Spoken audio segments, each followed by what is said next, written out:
नमस्कार मित्रांनो, घडी पाहिलं म्हणलं पट्ट उठून जावं ना आता आत्ता आपल्याला शिव्या पडतील. मग फ्रेश घेऊन होऊन घेतलं, तर सर्दी झाली तर मम्मीने पुरा काढाच दिला बाबा बनवून. मग कॉलेजची वगैरे तयारी करून घेतली. मग म्हटलं चला निघू पटकन कॉलेजसाठी. कॉलेजसाठी बॅगच्या दिवशी बॅग दिसली. मग म्हटलं चला आपल्या धन्नोला चाबी लावून ना झरकन आपण येऊन जाऊ कोणाला. हा आलं तर इथं वाटच पाहत होता माझ्यावाली. चाल म्हणे लवकर. म्हणलं ठीक आहे चाल बाबा. मग येऊन गेलो तारसा रोडवर, तर तिथं हा भेटा आप आपल्याला. कौन? कहाँ लगाया फोन? आपका क्या नाम है? हमसे क्या काम है? आपके पास नंबर आया कैसे? मग ऋतिक म्हणे गाडी पण चालली. म्हणलं हट साला कडकी मी अटॅकला झाला. मग म्हणलं पाय रे बाबू पटकर पटकन. तर हा पान इथं बसला होता, कसा लाजत होता पोरीबारीसारखा.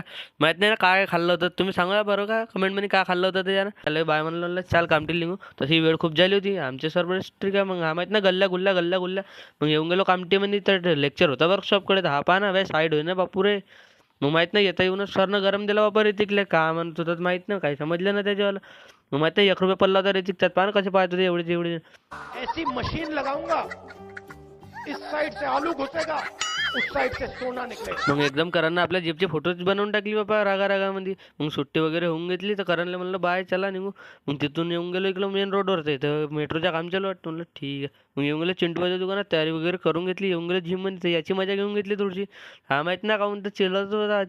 म्हणलं जाऊ द्या लाईन गेली यार. म्हणलं चला भेटू नेक्स्ट ब्लॉगमध्ये.